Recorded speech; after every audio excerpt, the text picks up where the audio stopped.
You're awake, Rudra. The words were addressed to a man sat atop his throne, dressed in opulent clothing. The speaker, a beautiful blue-haired woman, was the marshal, the one in charge of the meeting hall. Yes. How did the meeting go? We've decided to move forward with the expedition. Thank you for your hard work. Did Gadra oppose the idea? Yes, he did. The old man is very realistic. Weapons from otherworlders cannot rival the true dragons. There was no way he could not have known that, and it would be silly for him to assume otherwise. Haha, that's obvious. Nevertheless, we must carry out this great expedition. Thou shalt know that I am the ruler of this world. It's what I promised Gi, after all, Rudra whispered. Snapping back to reality, he turned and smiled pleasantly.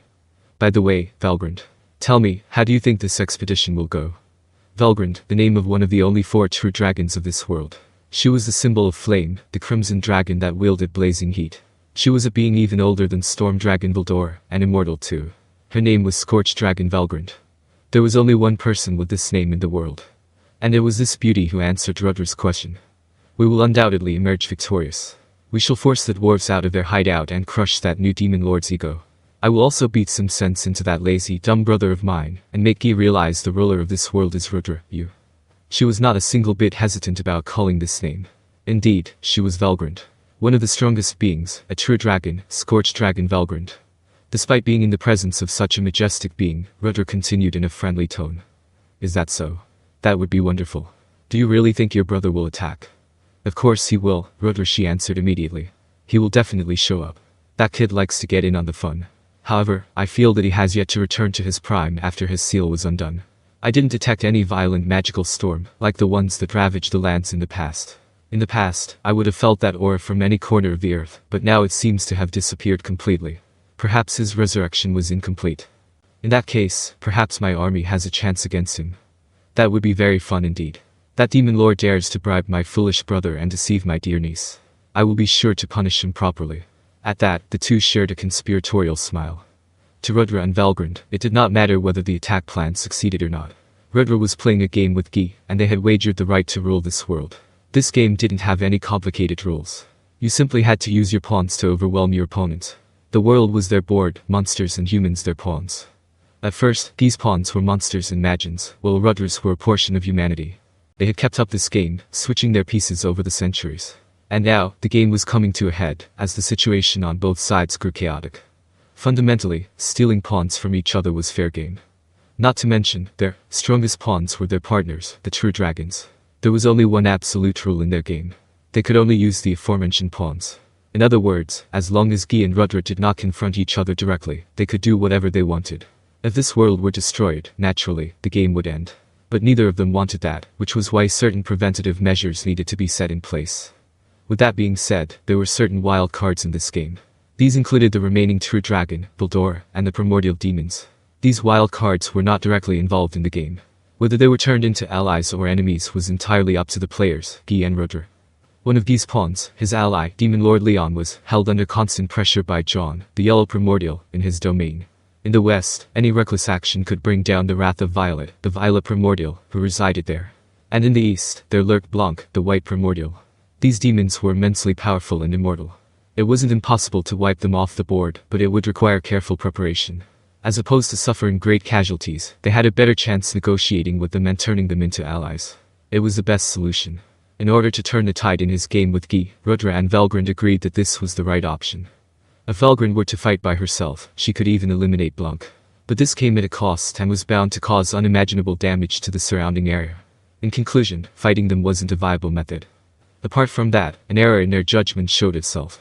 The Western nations had begun to act with their own ideals and logic. The native religion called Luminism was born in the Western lands, and gradually grew into the dominant monotheistic religion. Its authority was solid and unified the people of the West. They had already discovered the true identity of Luminous as a demon lord, but it was all too late by then, because the religion had since taken root and wove itself into society. By the time Rudra gained complete control over the East, the West had begun unifying under a single banner. That was the point at which Gi and Rudra's game became locked in a stalemate. Because of the active presence of the heroes Chrono and Granbell, invading the West became unfeasible. They posed a huge hurdle for us. Had it not been for those meddling heroes, victory would have been yours a long time ago. Not necessarily. My path to ruling the world will forever be fraught with intrigue. It's probably the trial Veldora laid out for me. That guy's always been fond of pranks. Yes, indeed.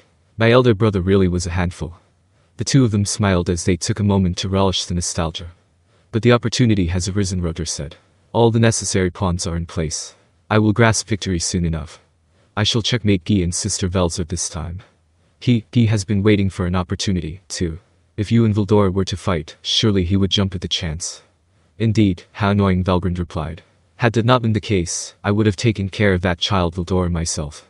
She was talking about the failure of the last expedition. Had Velgrynd moved out, Veldora would not have posed a threat. On the flip side, this would have made them vulnerable to Guy.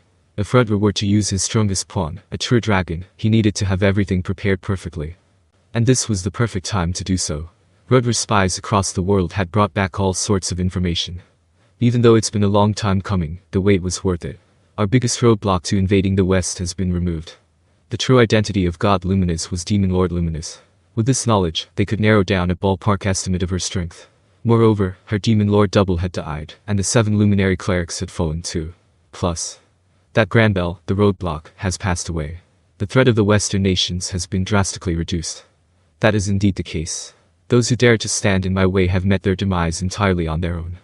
Both of them firmly believed that this had to be a divine revelation preceding Rudra's domination of the world. By the way, Rudra, how are you doing? Perfectly fine. My power, Army of Angels, Armageddon, can be activated at any time. Armageddon was Rudra's ultimate trump card. The conditions for its activation were very strict, and once it was triggered, there would be a long wait before this skill could be called upon once more. There was only one reason why the Empire had stayed put until now. They had been waiting resolutely for the day that Rudra could unleash Armageddon again.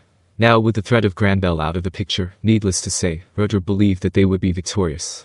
As for Guy, he still had not been able to control the Demon Lords completely. They were uncooperative with each other. All the Demon Lords did as they pleased. Each of them possessed great influence individually, but they were no threats in Rudra's eyes.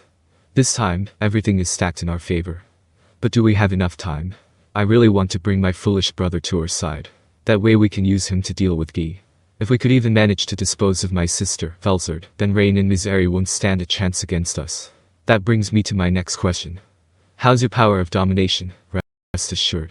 If you could keep Veldora occupied on the battlefield, I can use Regalia Dominion to achieve complete control over him. A gentle smile emerged on Velgrynd's cruel yet beautiful face upon hearing this. Then victory is all but guaranteed. Naturally. Everything is going just as I planned. Wonderful, though I am rather worried about you. Oh, stop that, he chided. This is the natural order of things.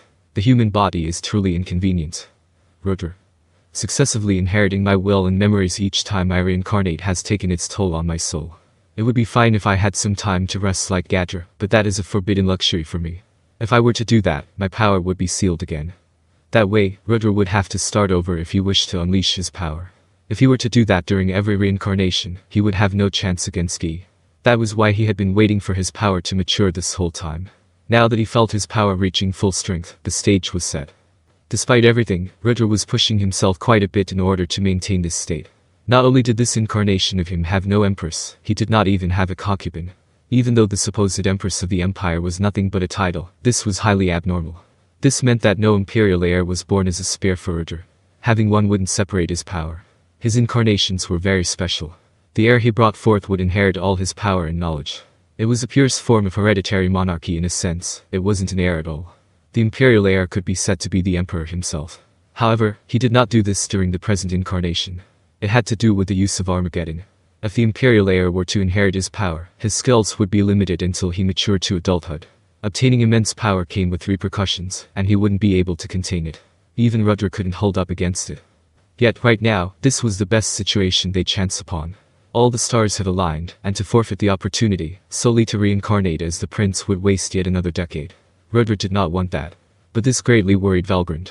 Maintaining his full strength seemed to push Rudra's mind to its limit. The duration of his sleep had been shortening, and he was often exhausted. Under these circumstances, Rudra's soul was wearing away rapidly.